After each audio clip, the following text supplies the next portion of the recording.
आदस्मार कुष्ठ छाया चक्रमेध चोरोन्माद कुल्मादिरे कामहान्तक पिशाचा च सर्वे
தொடறியா? என்ன தொடறியா? நீ துஷ்ட சக்தி. தொடாத, தொலைஞ்சு போயிடுவேன்.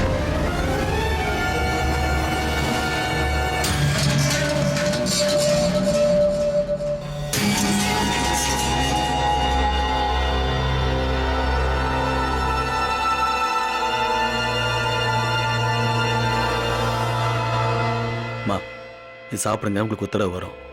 எனக்கு உத்தரவு வந்துருச்சு. சரிம்மா, ரொம்ப சந்தோஷம். முதல்ல சாப்பிடுங்க.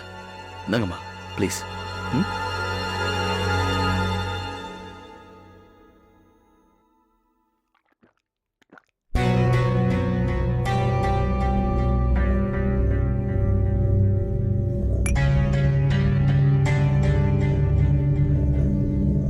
வாங்கம்மா போலாம்.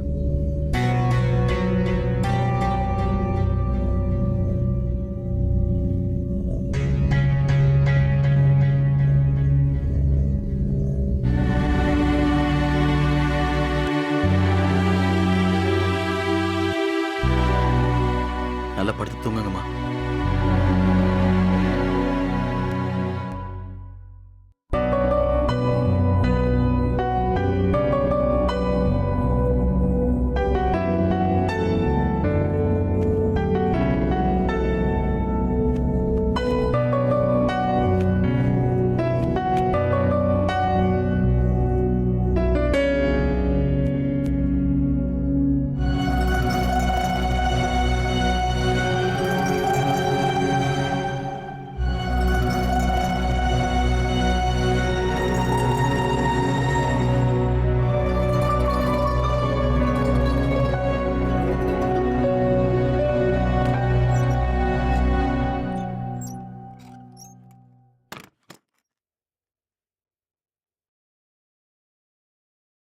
அன்பா வரவேற்பாங்கன்னு வந்தா அம்மாவை இந்த நிலைமையில பாக்குற மாதிரி ஆயிடுச்சே. 12 ஹவர்ஸ் தூங்க வைக்கிற ஹெவி டோஸ் டேப்லெட் கொடுத்து கூட அம்மா இப்போ 3 ஹவர்ஸ் தான் தூங்குறாங்க தெரியுமா? ஏன் இப்படி? அம்மாவோட இந்த பிரச்சனைக்கு என்ன காரணம்னு கண்டுபிடிக்க முடியல பிரியா. மெடிக்கல், இந்த சயின்ஸ், இது எல்லாத்தையும் தாண்டி சில பவர்ஸ் இருக்கு விக்கி. இந்த பிரச்சனைக்கு எனக்கு தெரிஞ்ச ஒரே சொல்யூஷன் சொல்லட்டுமா? சொல்லு. கேரளால இருக்கிற சோட்டானிக்கரைக்கோ, தமிழ்நாட்டுல திருச்சிக்கு பக்கத்துல இருக்கிற குணசீலத்துக்கோ இல்ல சோளிங்கருக்கோ கூட்டிட்டு போனா கியூர் ஆகிறதுக்கு சான்சஸ் இருக்கு. அப்போ அம்மாவுக்கு பேய் பிடிச்சிருக்குன்னு சொல்றியா? இருக்கலாம். சாதாரண மனுஷங்களா இருக்கிற நம்மள பார்த்து தீய சக்தி, துஷ்ட சக்தின்னு சொல்றாங்கன்னா அம்மாவுக்கு அந்த மாதிரி இருக்கலாம் இல்லையா? கொஞ்சம் யோசிச்சு பாரு. ஆமா பிரியா. ஏன்னா ஹாஸ்பிட்டல்ல வச்சு ட்ரீட்மெண்ட் எடுத்து பார்த்தாலும் சரி, அங்கேயும் இதே மாதிரி தான் நடக்குது. டாக்டர்ஸ் எதுவுமே செய்ய முடியாதுங்கிறாங்க, கண்ட்ரோல் பண்ண முடியாதுங்கிறாங்க. அதனால மற்ற பேஷண்ட்ஸ்க்கு டிஸ்டர்ப் ஆகிற மாதிரி இருக்குன்னு சொல்லி வீட்லயே ட்ரீட்மெண்ட் எடுத்துக்க சொன்னாங்க. அலட்சியமா இருக்காத விக்கி. அம்மாவை ஏதோ ஒரு சக்தி ஆட்டி படைச்சிட்டு இருக்கு. அவங்கள அதுல இருந்து வெளியே கொண்டு வரணும். புரியுது பிரியா. என்னால இதுல கடவுளை மட்டும்தான் நம்ப முடியும். சரி, நீ வந்து ரெஸ்ட் எடுவா.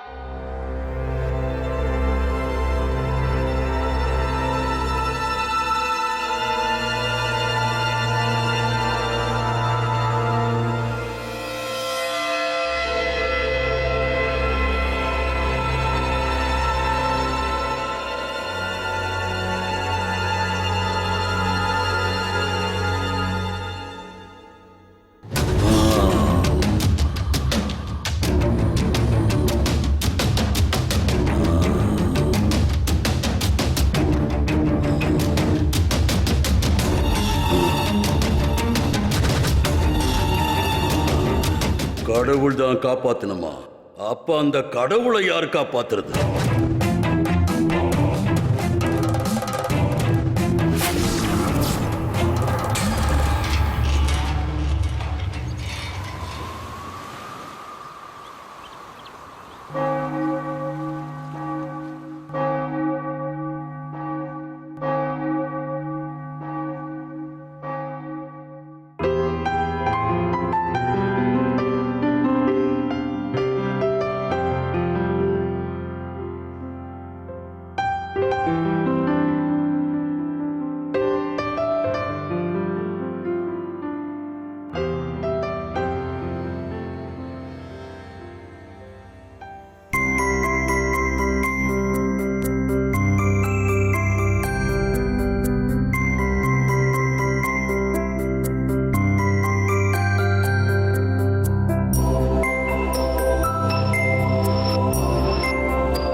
மரியா, ஒரு நிமிஷம் நில்லு.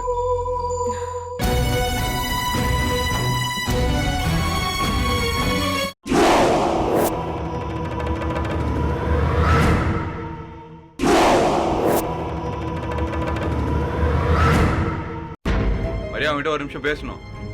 நில்லு.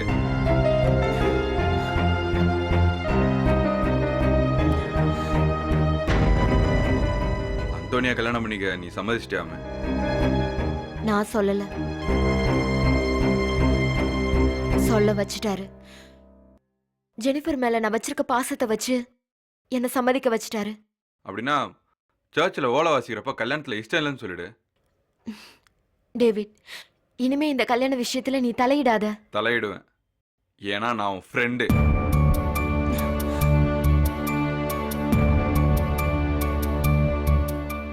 என் மாமாவை மீறி உன்னால எதுவும் செய்ய முடியாது. ஏன் முடியாது? உன் கல்யாணத்தை நான் நிறுத்தினா இல்லையா பாரு. டேவிட், ஜெனிஃபர் என்ன வாய் நிறைய அம்மா அம்மான்னு கூப்பிட்டு இருக்கா.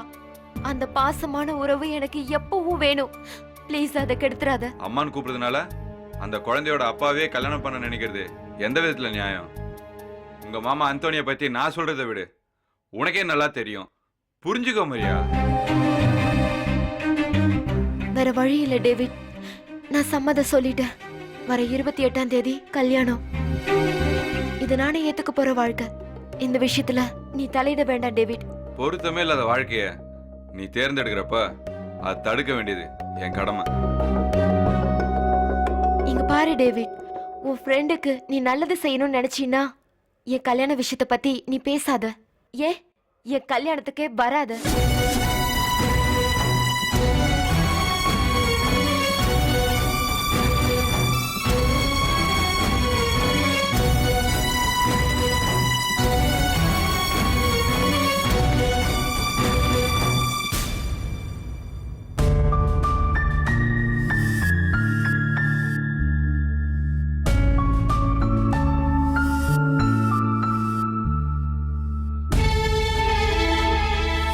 டேவிட், சோத்திரம் ஃபாதர். ஸ்தோத்திரம். நான் எல்லாத்தையும் கவனிச்சுக்கிட்டு தான் இருந்தேன். எப்படி பேசிட்டு போறான்னு பாருங்க ஃபாதர். இவளுக்கும் அந்தோனிக்கும் 21 வயசு வித்தியாசம். அப்பா மாதிரி இருக்கிறவன போய் டேவிட், கல்யாணங்கிறது மனசு சம்பந்தப்பட்டது. மனசு என்ன முடிவெடுக்குதோ அதுதான் இறுதி முடிவு. ஆனா இவ மனசு சம்மதிக்கலையே. திருமணங்கிறது ஒருவித தியாகம் தான் டேவிட்.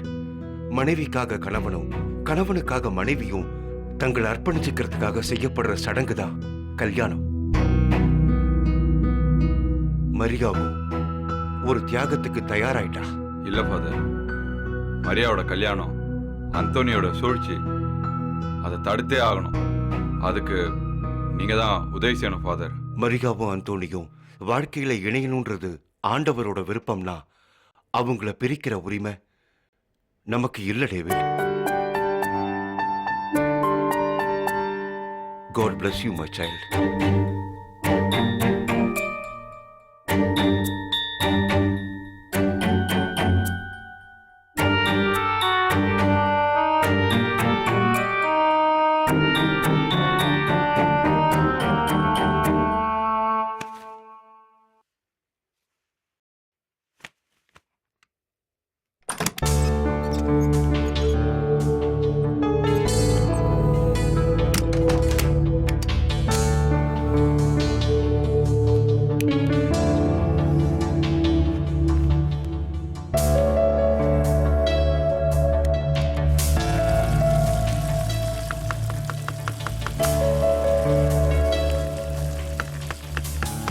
வரேன்.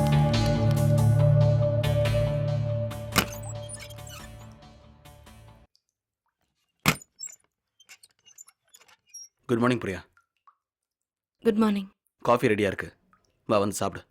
வா. விக்கி, ம்? என்ன?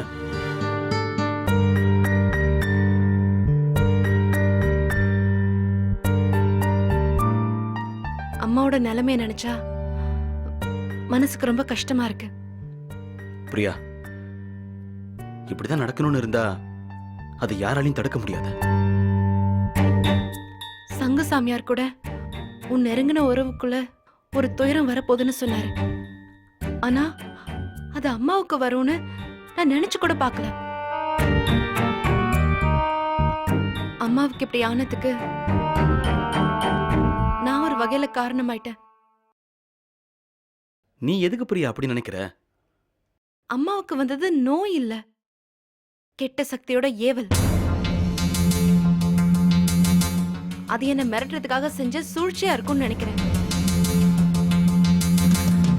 அதை நினைச்சாதான் எனக்கு கொஞ்சம் பயமா இருக்கு. அது விடு பிரியா. இப்போ நீ இன்வால்வ் ஆயிருக்கிறது சீரியஸான விஷயம். தன்னம்பிக்கையோட ஒவ்வொரு அடி எடுத்து வை.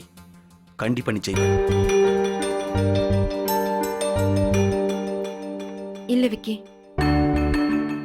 அந்த தன்னம்பிக்கை காயத்ரி விஷயத்துல தோத்துருச்சு. பாவம் காயத்ரி அநியாயமா பலியாயிட்டா. இனிமே கெட்ட சக்தி அடுத்தடுத்த உயிர்களை தேடி கிளம்பிடும். 7 உயிர்கள்ல ஒரு உயிர் பலியாயிடுச்சு. இப்போ அடுத்தது யாருன்னு எப்படி கண்டுபிடிக்கிறது? ஒண்ணுமே புரியல. அத பத்தி யோசிச்சாலே தலை வெடிச்சிரும் போல இருக்கு. பிரியா, தயவு செஞ்சு தைரியமா இரு. எப்படி விக்கி தைரியமா இருக்க முடியும்? என்கிட்ட அந்த சிலை எப்ப வந்துச்சோ அப்ப இருந்தே எனக்கு இந்த பிரச்சனைகள்லாம் ஸ்டார்ட் ஆயிடுச்சு. சரி பிரியா, அப்படி நினைச்சுதானே நானும் அந்த சிலையை ஏரியில தூக்கி வீசிட்டு வந்தேன். ஆனா அந்த கல் சிலை தண்ணியில மிதக்கிறத பார்த்துதான் எனக்கும் நம்பிக்கை வந்துச்சு. அது ஒரு பவர்ஃபுல் சோர்ஸ். அந்த சிலையில இருக்கிறது நெகட்டிவ் பவர் விக்கி.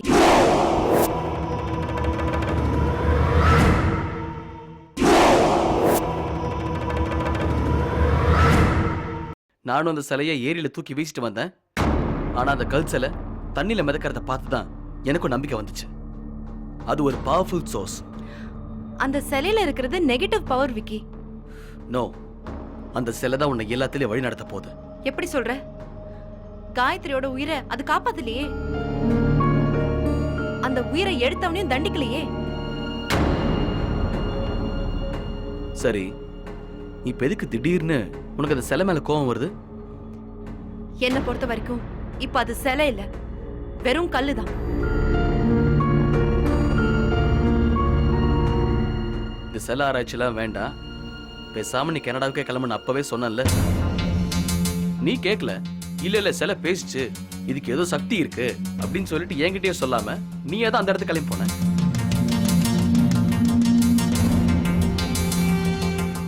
ஆனா இப்ப உண்மையிலேயே அந்த சிலைக்கு சக்தி இருக்குன்னு தெரிஞ்சதுக்கு அப்புறம் அது வெறும் கல்லுங்கிற.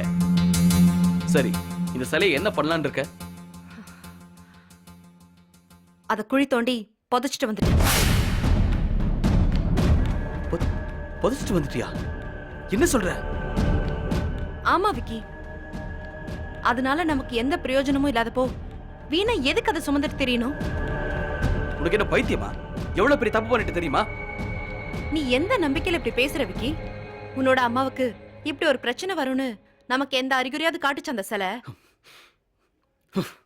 இல்ல, காயத்ரியோட மரணம் இப்படிதான் நடக்க போகுது, இந்த வழியில போனா நாம அந்த மரணத்தை தடுக்கலான்னு ஏதாவது வழி காட்டுச்சா? இனிமே சிலையை நம்பி மோசம் போக நான் தயாரா இல்லை. சரி, நீ அந்த சிலைய எங்க புதைச்ச? ஏன் தோண்டி எடுத்து போஸ்ட்மார்ட்டம் பண்ண போறியா? புதைச்சிட்டேன், விடு. Be serious Priya. நீ ஏதோ ஒரு வேகத்துல இந்த மாதிரி பண்ணிட்ட. இங்க பாரு, நீ செஞ்சது ஒரு வகையில தெய்வ குத்தம் தான். லிசன் பிரியா, ஆரம்பத்துல இதை நானும் வெறுத்தவன் தான். ஆனா உன்னோட ஒவ்வொரு தேடல்லையும் அந்த சிலை தான் வழிகாட்டிருக்கேன். உயிர் பலிகளை பாக்குறதுக்கு தான் அது வழிகாட்டும். விரக்தியா பேசாத பிரியா. அந்த சிலை முதல்ல உன்கிட்ட தான சக்தியை வெளிப்படுத்திருக்கு. ஏன்? உன் மனசுக்குள்ள ஒரு நம்பிக்கையை உருவாக்குறதுக்காக தான். எந்த நம்பிக்கைய? நான் உதவி பண்ணணும்னு நினைக்கிறவங்க எல்லாம் செத்து போறாங்களே, இதுக்கப்புறமும் எதுக்காக அந்த சிலை நம்பணும்? பிரியா, அந்த சிலை தான் உன் பயணத்தையே தீர்மானிக்க போகுது. அதுதான் இனிமே உனக்கு பாதுகாப்பாவும் இருக்கும். சரி, நான் உன்கிட்ட ஒரு விஷயம் கேட்கிறேன். தினமும் ஆயிரக்கணக்கான பேர் வந்து போற அந்த மகாபலிபுரத்துல அந்த பெரியவர் எதுக்காக உன்கிட்ட மட்டும் அந்த சிலையை கொடுக்கணும்? நீதான் முடிக்கணும். உன்னாலதான் முடியும்னு அந்த கடவுள் தீர்மானிச்சிட்டான். பிரியா, அந்த சிலை உனக்காக மட்டுமே படைக்கப்பட்டது. இதை ஒரு தவமா நினைச்சிட்டு இந்த காரியத்துல இறங்க. கண்டிப்பா பலன் கிடைக்கும். தவமா என்னன்னு தெரியாது, ஆனா நடக்க போற உயிர் பலியை தடுக்கணும். பிரியா, பலிங்கிறது மரணம். அந்த மரணத்தை விதி தீர்மானிக்குது. அதை தடுக்கிற சக்தி நமக்கு இருக்கா? இது இப்படிதான் நடக்கணும்னு காயத்ரியோட மரணம் விதிக்கப்பட்டது. சில நேரங்கள்ல மரணத்தை தள்ளி போடலாம், ஆனா தடுக்க முடியாது. அதுவும் விதிதான். பலியை தடுக்க நாம முயற்சி பண்றோம்.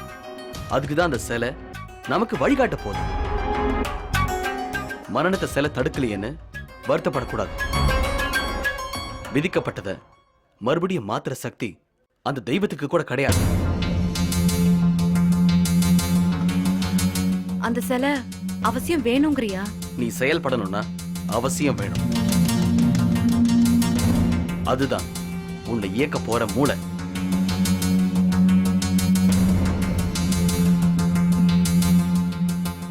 சரி, கிளம்பி ரெடியாரு. போய் சிலையை எடுத்துட்டு வந்துருவான்.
அப்போ உள்ள வரும்போது இல்ல, இப்ப எப்படி வந்துச்சு?